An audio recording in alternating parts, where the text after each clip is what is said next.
Hi learners, now welcome to Bravo Easy to Speak English Grammar.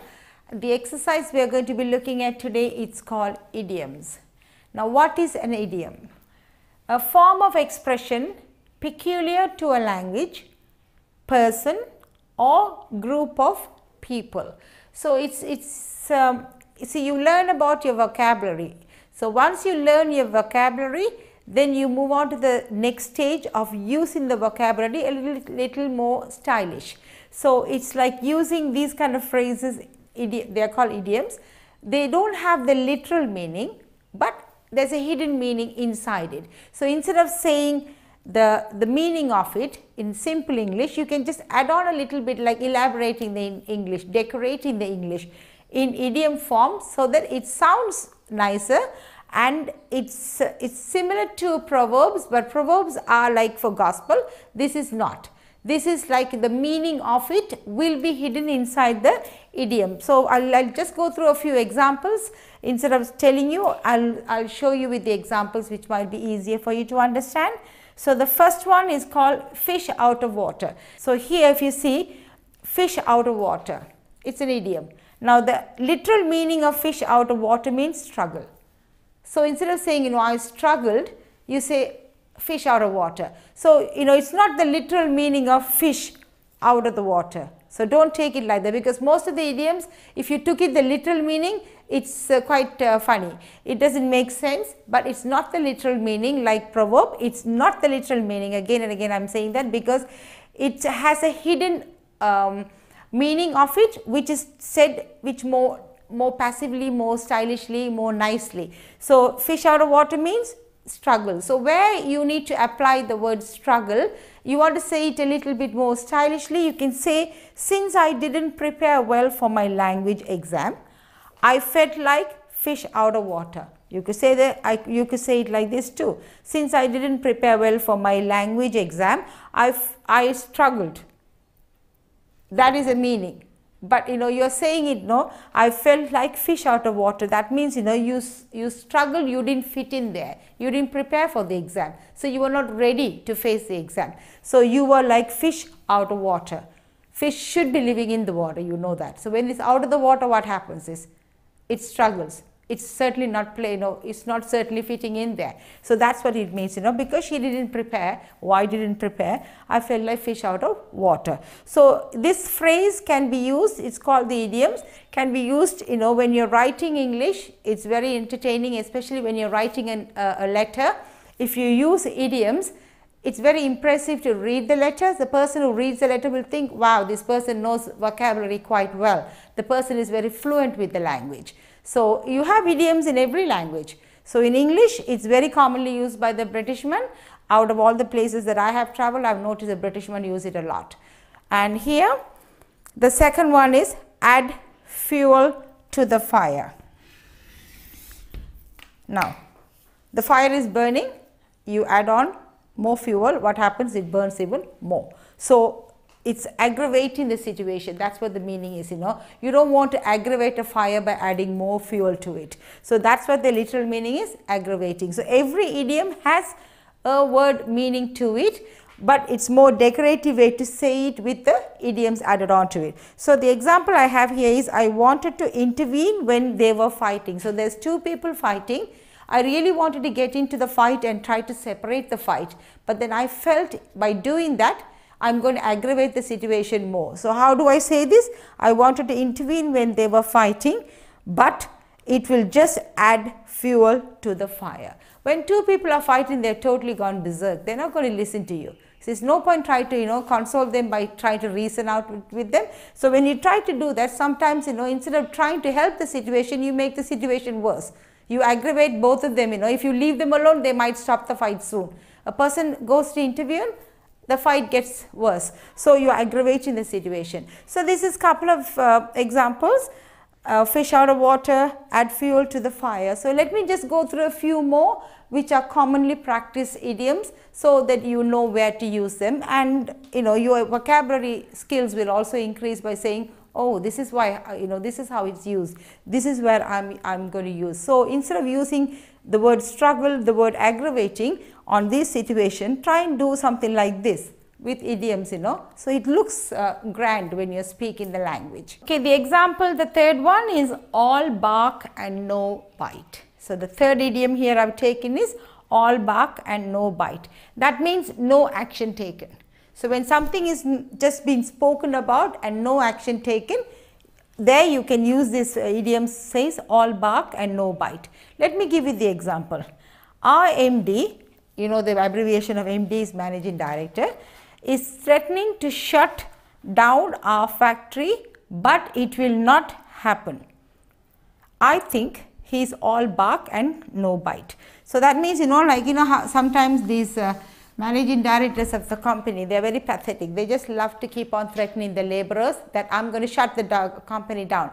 Company is not having any profit. No MD will open a company without a profit, but they just love to treat you lower by saying, I'm going to do this. It's all threats so that you would work harder. That's how they think. So, but he will never shut down. So, when the person speaks, whether they are going to do it or not. So, it's no action, it's just only threat. So, the example fits in there perfectly. The next one, at the drop of a hat. That's a very common idiom, as a drop of a hat. That means instantly. So you have to just drop the hat. So when you run, what happens? The hat will fall down. So at the drop of the hat means instantly the hat should go and you should go. So it's instantly. So instead of saying instantly, you can say at the drop of the hat, where it's suitable to add that idiom. Our boss expects us to show up in his office at the drop of a hat, even when we are busy. We could be busy, we could be doing something, we could be occupied in something, but he is not bothered. Because he's called, we have to just instantly appear in front of him. So at that time, you could use that phrase saying, a drop of a hat. So this is like 4 examples. I'm going to go through a few more, and not everywhere I'm going to sit and write sentences to give you the example, because it will be going on forever. So let me just write the idioms and tell you what they mean, and then you figure it out where you could be using them. Okay, the 5th one is blessing in disguise. Now when you say blessing in disguise, is you felt you are blessed to do something, but you are happy that you missed it. So I can give you one example, is that you're supposed to go on a tour in a bus and you couldn't go, so you were very sorry that you missed that opportunity, but the bus met with an accident or something disastrous happened, and you are happy that you did not travel in the bus. So at that time you will be saying, is blessing in disguise, I did not travel in that bus. So that's the literal meaning, is opportunity blessed to be missed. Next one, spill the beans. So when you have a lot of beans in your hand, usually they tell that for secret. So if somebody is told to keep a secret and you couldn't, and you let out the secret, so that means everything is come out. In one word of secret, the whole thing is out. So that's when you use the meaning is spill the beans, telling secret. So I'm giving you the example of what is the literal meaning of it, and please don't take it for gospel and use it exactly what it is, but that's what it means. So taste of your medicine. So what is a taste of your medicine? When you're a person who tries to treat people badly, or you're a bully at school, or you're a bully at work, and when the person is bullying you back or treating you back the same way you treat them, then you know the pain that you're causing other person. So when you're somebody like this, a negative treatment, when you are somebody like this, and we can say we should give that person taste of his own medicine. Nobody likes to eat medicine, because medicine doesn't usually taste nice. So the gospel meaning, the idiom is taste of your medicine, but it's not always on medicine. That means you taste the medicine that you're trying to give others, you taste it yourself so that you know how unpleasant it is. So when you're treating a person unpleasantly, you could say, let's give him the taste of his own medicine, so that you would know how it feels to hurt other people. Then hit the nail on the head. It's not literally you hit the nail on the person's head. That means, doing or saying exactly what that is. So, you target it correctly. So, you say something or you do something exactly spot on is what you say, hit the nail on the head. You can't have the cake and eat it. Now, the cake is in my hand. I like to look at the cake. I want to hold on to the cake. I don't want to eat it, but at the same time I want to eat it. So, you can't do both. Either I have the cake or I eat the cake. So it says, choose the best. What do you want? You want to hold on to the cake, or do you want to taste the cake by eating it? So when you can't do two things in the same way or same time, then you can use you can't have the cake and eat it too. Last one, burn the midnight oil. So in olden days, years and years ago, when there was no electricity, people were using the oil to burn the lamp. Okay, so when a person is working so hard, that means without break, without rest, he is working really hard, you can say the phrase burning the midnight oil. That means he's draining his energy. So that's what it means. He's working hard and draining his energy. So these are the idioms that had been developed in English language as a decorative statement.